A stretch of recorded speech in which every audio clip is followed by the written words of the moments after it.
خطبہ تھا کہ ذوالفقار تھی، در و بام تھرائے ہوئے تھے، وہ خوشی کا سما غم میں تبدیل ہو گیا تھا۔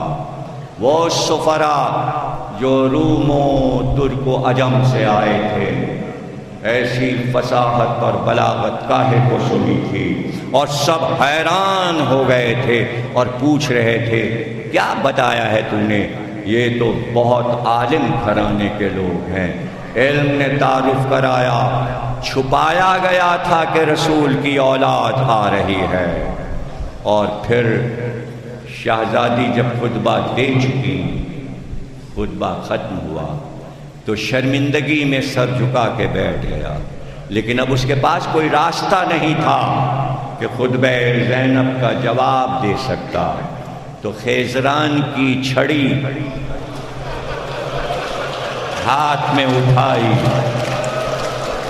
اور زیر تخت ایک تشت رکھا تھا جس پہ خان پوش پڑا ہوا تھا، ایک کپڑا ڈھکا تھا، اس بیت سے اس نے تشت کا کپڑا ہٹایا۔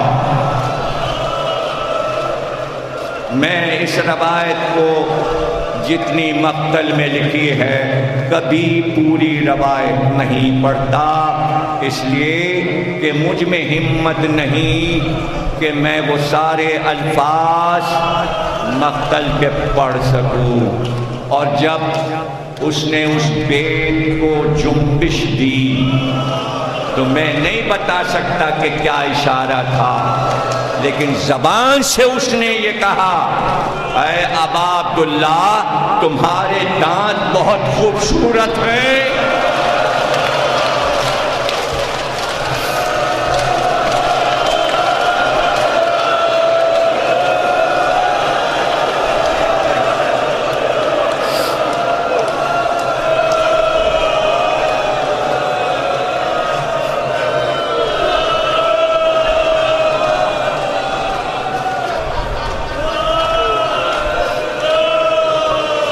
میں دیکھیے کیسے صاف صاف روایت کیسے پڑھوں۔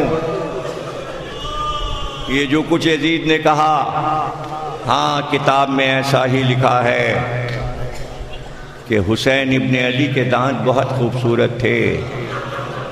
تو آپ کو پتہ ہے میر انیس نے اپنے مرثیوں میں جو تشبیہ دی ہے کیا کہا؟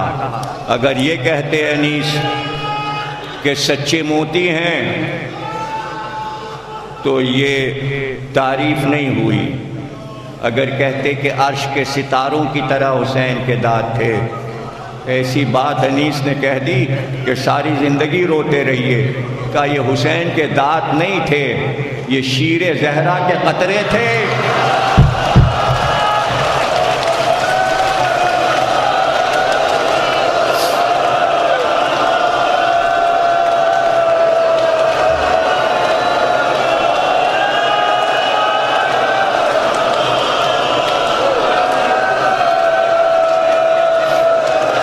بچوں کو میر انیس پڑھائیے، مرزا دبیر کا کلام پڑھائیے۔ کل عنایت جنگ کی ڈیوڑی پہ میری تقریر ہوگی مرثیہ خوانی پر، جو پچھلا اعلان تھا ظاہر ہے کہ وہ موقوف ہو گیا تھا، حیدر نواب جعفری صاحب کی کتاب کی رسم اجرا ہے، اس میں تشریف لائیے گا تو وہاں تقریر ہوگی، تو کچھ میر انیس پر بھی بات ہو جائے گی، کتنے راز کلام انیس میں ہیں۔ تو پھر معصوم کے خطبوں میں آیات قرآنی کی طرح کیا کیا چھپا ہے۔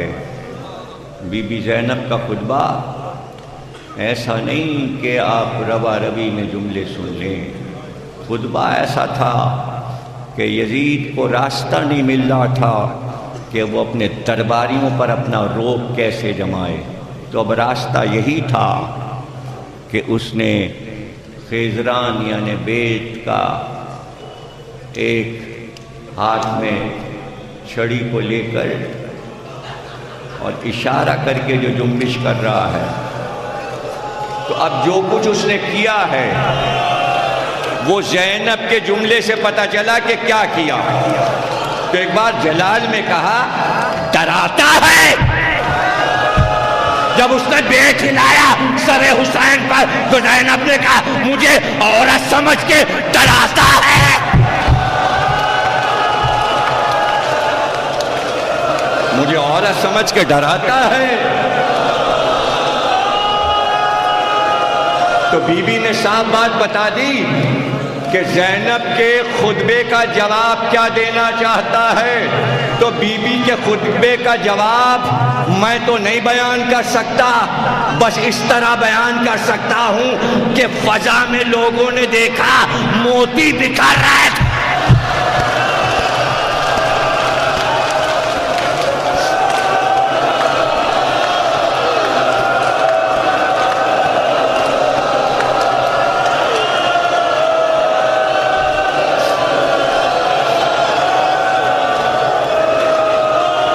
بس تقریر تمام ہوئی۔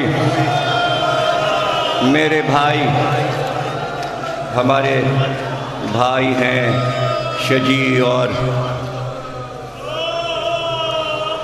ذیشان موسوی، ان کے بھائی ایک بحرین میں ہیں، انہوں نے فرمائش کی ٹیلی فون کر کے کہ ایک دن حضرت زینب کا حال اور ایک دن جناب سغرا کا حال سنا دیجئے۔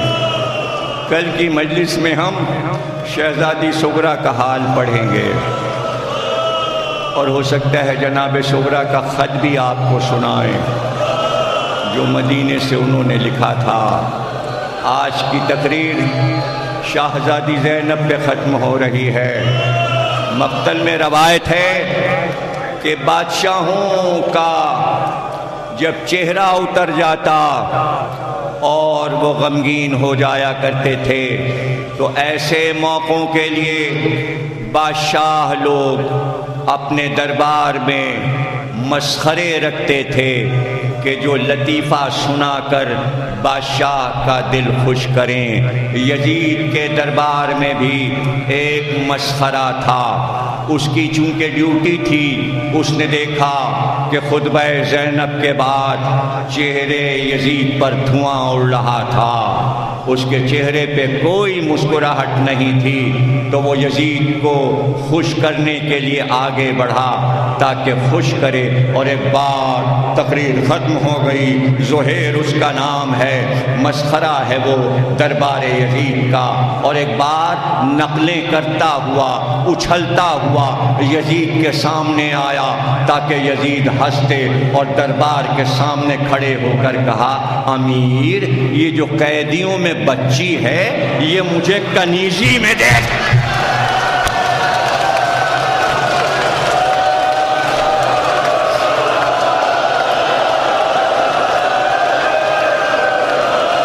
بس تقریر ختم ہو گئی، اب آگے نہیں پڑھنا۔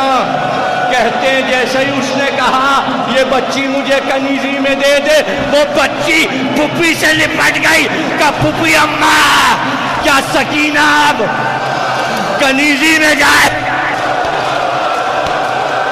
تم سلامت رہو۔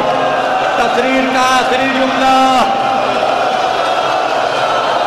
ارے پھپھی نے سکینہ کو لپٹا کے کہا کیا مجال، اس کی کیا مجال کہ آل محمد کو کنیزی میں لے سکے۔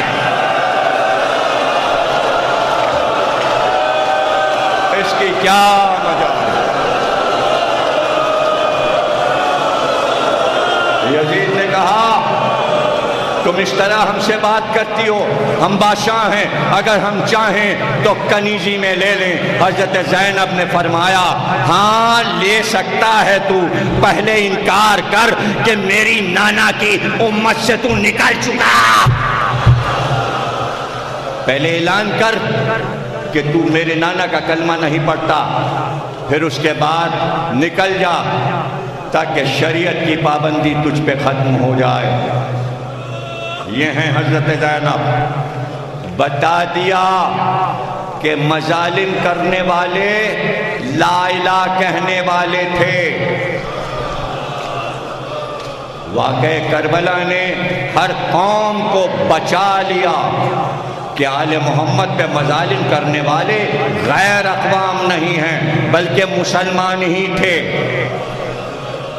اگر کسی کو یقین نہیں آتا تو سمجھ لے کہ آج آل محمد کے چاہنے والوں پر غیر اقوام ظلم نہیں کر رہے، دنیا کے ہر ملک میں آل محمد کے چاہنے والوں پر ظلم کرنے والے مسلمان ہی ہیں۔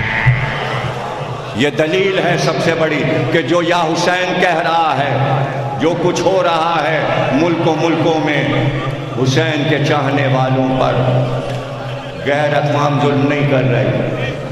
لا الہ والے تو کربلا میں بھی وہی لوگ تھے، غیر اقوام نہیں، لا الہ والے تھے۔ یاد رکھیے یہ تھیسز ہے اور یہ غیر اقوام کے لیے تحفہ ہے کہ فخر سے وہ کہیں کہ قاتل حسین مسلمان ہی تھا، چادریں چھیننے والے مسلمان ہی تھے۔ ذکر آ گیا تو بتا دوں، راستے میں بالبک شہر جب آیا تو وہ عیسائیوں کا شہر تھا، پورا شہر عیسائیوں کا تھا۔ سب مل کے جمع ہوئے، ہر مقتل میں یہ روایت موجود ہے، سب مل کے جمع ہوئے اور کہا نبی کی اولاد کو بے پردہ عورتوں کو لے کر آ رہے ہیں شام کے حاکم، چونکہ ہمارے شہر سے گزریں گے اس لیے ہم پر واجب ہے کہ ہم اگر عیسیٰ کی شریعت پر ہیں اور نبی کی شریعت پر ہیں تو چل کے انہیں چادریں دیں۔ پورے گاؤں کے عیسائیوں نے چادریں جمع کی اور چادریں لے کے عورت اور مرد راستے میں کھڑے ہو گئے۔ جیسے ہی قافلہ آیا کسی نے زینب پہ چادر ڈالا، کسی نے ام کلثوم پہ چادر ڈالا، کسی نے سکینہ پہ چادر ڈالا، مگر آئے عیسائی چادر اڑا رہے تھے اور شمر اور خولی نیزے کی آنی سے۔ ہائے یہ ظلم اور محمد کی امت، سرکار دو عالم کی امت۔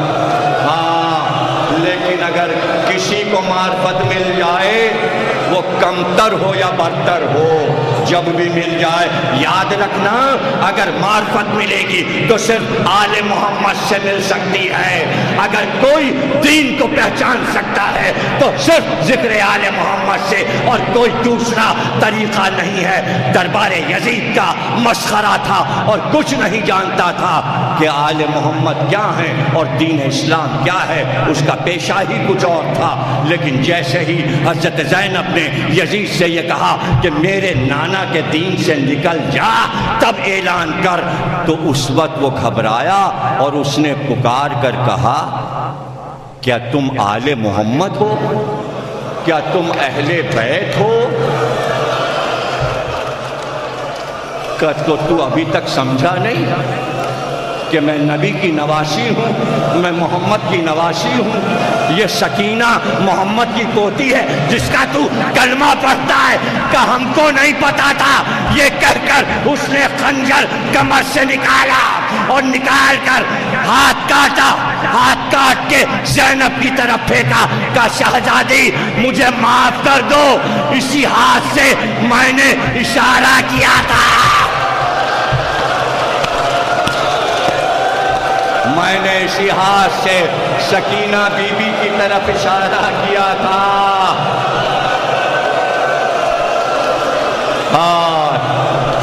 ہائے احساس ہو گیا اسے، پہچان گیا اہل بیت کیا ہیں، لیکن یزید نہیں پہچانا۔ ہاں وہ پہچان گیا کہ سکینہ بی بی پوتی ہیں، وہ شرمندہ ہو گیا، اس نے اپنا ہاتھ کاٹ کے پھینک دیا۔ جب بھی معرفت مل جائے، مگر ہائے سکینہ پکار پکار کے کہہ رہی تھی حسین مجھے بہت چاہتے ہیں، مگر ظالم کے سمجھ میں نہیں آتا تھا، نہیں سمجھ میں۔ اب بے کس بچی کیا کرتی، بار بار پھوپھی سے کہتی تھی پھوپھی اماں یہ پرندے دیکھیے جا رہے ہیں، کہاں جا رہے ہیں؟ کہا بیٹا یہ اب اپنے گھروں کو واپس جا رہے ہیں۔ کہا پھوپھی اماں روز جاتے ہیں یہ اپنے گھر، ہم اپنے گھر کب جائیں گے؟ تمام ہو رہی تقریر، بس چند جملے رہ گئے، چند جملے رہ گئے۔ ہاں بیٹا جو جملہ سن لو، بہت کام آئے گا، اور جب سنو گے تو رو گے۔ زینب نے کہا ہاں بی بی ہم جلدی گھر چلیں گے، مگر ہائے سکینہ کے لیے وہ دن کبھی نہ آیا کہ گھر جا سکتی۔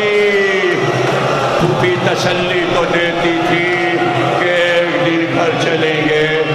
جب سکینہ بی بی نے دیکھا کبھی چچا کو پکارا، کبھی بھیا علی اکبر کو پکارتی، لیکن پھر ایک دن رات کو روتے روتے بس یہی کہا بابا بہت دن ہو گئے کہ میں نے آپ کا چہرہ نہیں دیکھا۔ اس گھر کے آداب میں آپ کو کیا بتاؤں، اس گھر کے دستور آپ کو کیا بتاؤں۔ اس گھر میں ایسا ہوتا ہے کہ پہلی بات یہ یاد رکھیے کہ باپ بیٹی کو بہت چاہتا ہے، بہت چاہتا ہے۔ یہ دستور اس گھر نے دیا۔ آج پورے زمانے میں بیٹے سے زیادہ بیٹی کو جو چاہا جاتا ہے وہ فاطمہ زہرا اور سکینہ کی وجہ سے چاہا جاتا ہے۔ جب زمانہ سنتا ہے کہ محمد اپنی بیٹی کو کتنا چاہتے تھے، حسین اپنی بیٹی سکینہ کو کتنا چاہتے تھے، لیکن یہ دستور بھی عجیب ہے کہ جب چاہنے والا باپ اپنی بیٹی پر بہت زیادہ مظالم دیکھتا ہے تو خاموشی سے خواب میں آ جاتا ہے اور کہتا ہے ظلم کے دن ختم ہو گئے، اب آؤ ہمارے ساتھ چلو۔ ایسا ہی ہوا، زہرا رات کو روتی، دن کو روتی، ہر وقت بابا کو یاد کرتی۔ پھر ایک دن خواب میں محمد آئے، کہ زہرا مصیبت کے دن ختم ہو گئے، ہم تمہیں لینے آئے ہیں۔ اور ایک دن پھر خاموشی سے زہرا اپنے بابا کے ساتھ جنت میں چلی گئی۔ ایسا ہی قید خانہ شام میں ہوا، رات کو خواب میں حسین آئے اور کہا سکینہ مظالم کے دن ختم ہو گئے، ہم تمہیں لینے آئے ہیں۔ کہتے ہیں خواب سے آنکھ کھلی تو گھبرا کر کا پھوپھی اماں ابھی بابا یہاں تھے، ابھی بابا یہاں تھے، بابا کہاں چلے گئے؟ لیکن رباب نے چپ کر آیا، زینب نے چپ کر آیا، مگر سکینہ چپ نہ ہوئی، پکارتی رہی بابا آؤ، بابا آؤ۔ شہید ثالث قاضی نور اللہ شوستری لکھتے ہیں کہ جب سکینہ نے بہت پکارا تو جہاں قید خانے میں حسین کا سر رکھا تھا صندوق کا تالا ٹوٹا، ہوا پر حسین کا سر بلند ہوا اور سر قید خانے کی طرف چلا۔